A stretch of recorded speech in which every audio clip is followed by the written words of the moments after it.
सभी बच्चों को मेरा राधे राधे। बच्चों आज आपके लिए है जो हम ये क्वेश्चन लेकर आए हैं, ऑब्जेक्टिव क्वेश्चन यहाँ तक आपके हो गए थे।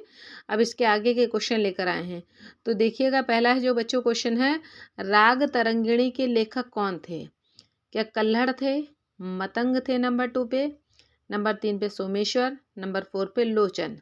तो इसका ऑप्शन बच्चों क्या हो जाएगा? नंबर 1 पे कल्हड़। फिर देखिए क्वेश्चन नंबर 2 है, पंडित लोचन का पूरा नाम क्या था? पंडित लोचन की बात हो रही है। क्या लोचन झा था, लोचन साहू था, लोचन साहा था या लोचन राय था? तो इसका नंबर 1 ऑप्शन है आपका लोचन झा। जो पंडित लोचन थे उनका पूरा नाम लोचन झा था। फिर है, अभिनव ताल मंजरी ग्रंथ किस ग्रंथ में लिखा गया? ये बच्चों बहुत इंपॉर्टेंट क्वेश्चन है और कई बार आपसे एग्जाम में पूछा गया है, तो इसमें कंफ्यूज मत होइएगा। तो जो अभिनव ताल मंजरी है किस ग्रंथ है जो किस सन में लिखा गया है? 1834 में लिखा गया है, 1836 में लिखा गया है, 1750 में लिखा गया है, 1820 में लिखा गया है। तो इसका ऑप्शन नंबर 2 हो जाएगा बच्चों 1836। फिर नेक्स्ट क्वेश्चन है, स्वरमेल कला निधि के कुल कितने अध्याय हैं? 7 हैं, 5 हैं, 12 हैं या 8 हैं? तो स्वरमेल कला निधि के जो कुल अध्याय हैं बच्चों, तो नंबर 1 पे इसका 7 ऑप्शन है जो सही हो जाएगा। कितने अध्याय हैं? 7 अध्याय। फिर है, थाट शब्द का प्रयोग सर्वप्रथम किस ग्रंथ में हुआ है? राग तरंगिणी में, सरस्वती हृदयालंकार में, राग दर्पण में या भरत भाष्य में? तो इसका ऑप्शन नंबर 2 सही हो जाएगा बच्चों, सरस्वती हृदयालंकार में। जो जब थाट शब्द का सबसे पहले जब प्रयोग है जो किस ग्रंथ में हुआ था, वहाँ की बात हो रही है। फिर देखिए, इंडियन म्यूजिक के लेखक है जो कौन थे? विष्णु शर्मा, शहानदा, शुभांकर या नान्य भूपाल? तो इसका ऑप्शन नंबर 2 हो जाएगा शहानदा। फिर है, तानपुरे का उल्लेख सर्वप्रथम किस ग्रंथ में हुआ? संगीत रत्नाकर में, संगीत पारिजात में, संगीत मकरंद में, संगीत समयसार में? तो इसका ऑप्शन नंबर 1 हो जाएगा संगीत रत्नाकर। फिर है, शुद्ध छायालंग संकीर्ण राग वर्गीकरण पद्धति सर्वप्रथम किस ग्रंथ में लिखी गई? कौन सी पद्धति? शुद्ध छायालंग, संकीर्ण और वर्गीकरण राग, इनकी पद्धति। संगीत रत्नाकर, संगीत दर्पण, संगीत मकरंद या बृहददेशी? तो इसका ऑप्शन नंबर बच्चों हो जाएगा नंबर 2 पे संगीत दर्पण। नेक्स्ट क्वेश्चन है बच्चों आपका, कल्लीनाथ ने अपनी टीका किस शताब्दी में लिखी? क्या 13वीं शताब्दी में, 14वीं शताब्दी में, 15वीं शताब्दी में या 16वीं शताब्दी में? तो जो कल्लीनाथ ने अपनी टीका जो लिखी थी वो आपकी 15वीं शताब्दी में लिखी थी। फिर भरत ने कितनी जातियों का उल्लेख किया है? 20 का किया है, 11 का किया है, 18 का किया है, 22 का किया है? तो भरत ने है जो 18 जातियों का उल्लेख किया है। फिर भारत रत्न की लेखिका कौन थी? MS Subbulakshmi, doctor Premlata, doctor Prabha अन्ने या गंगूबाई हंगल? तो भारत रत्न की जो लेखिका थी ये आपकी थी MS सुब्बलक्ष्मी। फिर है, मानसोल्लास ग्रंथ किस शताब्दी में लिखा गया?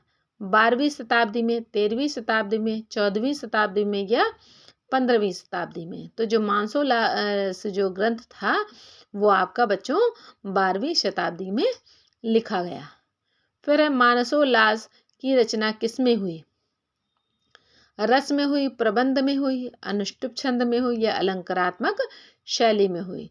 तो इसका जो बच्चों है जिसकी रचना है जो आपकी प्रबंध में हुई। और बच्चों आपसे कहना चाहेंगे प्लीज़ हमारे चैनल को लाइक, शेयर और सब्सक्राइब ज़रूर कर दीजिएगा, जिससे आगे हम आपको नए नए क्वेश्चन का कलेक्शन आपको हम लाके प्रोवाइड कराते रहेंगे। नेक्स्ट क्वेश्चन है बच्चों, संगीत समयसार पुस्तक किस शताब्दी में रचित हुई? तो 16 में हुई, 15 में हुई, 13 में हुई या 9 में हुई? तो संगीत समयसार पुस्तक है जो आपकी है जो 13वीं शताब्दी में रचित हुई। फिर संगीत राज ग्रंथ के रचयिता कौन है? हरिभट्ट, कुंभकर्ण, व्योम भूपाल या नान्य भूपाल? तो संगीत राज जो ग्रंथ के रचयिता जो हैं आपके नंबर 2 ऑप्शन सही हो जाएगा, कुंभकर्ण। नेक्स्ट क्वेश्चन है बच्चों, on music and musicians of Hindustan के रचयिता कौन थे? MR गोस्वामी, भगवत शरण शर्मा, अशोक डी रानाडे या डॉक्टर हेमलता? तो इसका ऑप्शन नंबर 3 हो जाएगा बच्चों, अशोक डी रानाडे। फिर नेक्स्ट क्वेश्चन है, भरत भाष्य ग्रंथ में कितने अध्याय हैं? 14 है, 15 है, 16 है या 17 है? तो जो भरत भाष्य ग्रंथ है उसमें है जो आपके 17 अध्याय हैं। फिर है देखिए, द म्यूजिक ऑफ हिंदुस्तान ग्रंथ में कितने अध्याय हैं? 10 है, 12 है, 14 है या 7 है? तो आपके द म्यूजिक ऑफ हिंदुस्तान में आपके जो ग्रंथ में है जो अध्याय 12 हैं। अब ये देख रही है, जैसा कि हमेशा हम आपको बताते हैं, इसमें देखिए एक साइड से जो कलेक्शन हर चीज़ का दिया हुआ है। तो देखिए अब ये जो चल रही हैं बुक ही चल रही हैं, जितने ग्रंथ हैं ये चल रहे हैं, इनके नाम पूछे जा रहे हैं। ठीक है। फिर देखिए, नर्तन निर्णय ग्रंथ के लेखक कौन थे? नारद, लोचन, रमा माते या पुंडरीक विट्ठल? तो नर्तन निर्णय ग्रंथ के लेखक आपके Pundarik Vitthal, option number D सही हो जाएगा बच्चों। फिर देखिए, द म्यूजिक ऑफ हिंदुस्तान, ये बहुत प्रचलित है जो आपकी बुक है।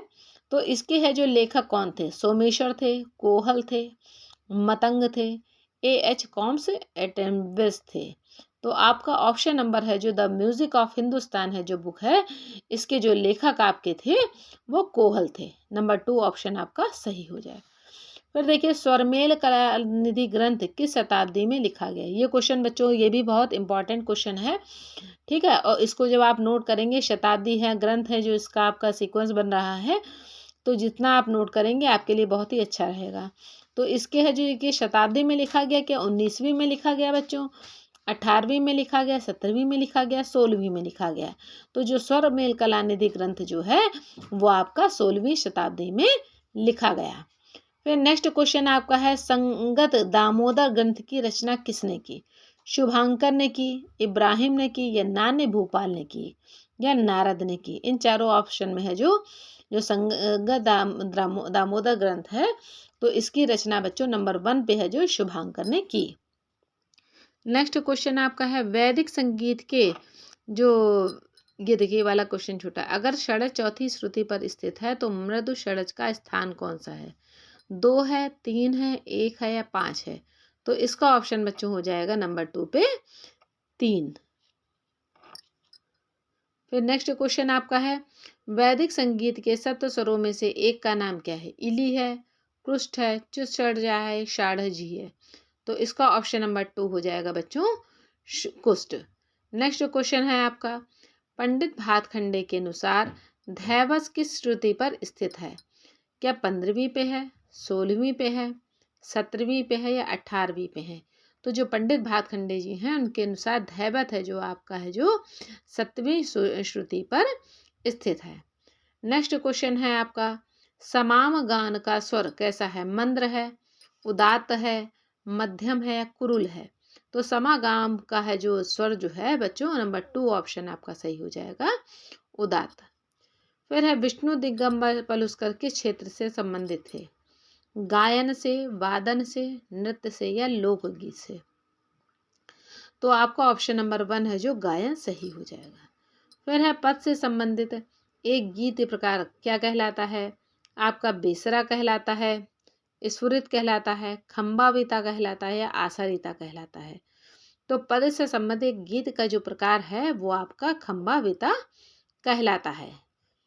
फिर है, सितार पर चिकारी के तार होते हैं, कितने तार होते हैं? 1 होते हैं, 2 होते हैं, 3 होते हैं, 4 होते हैं?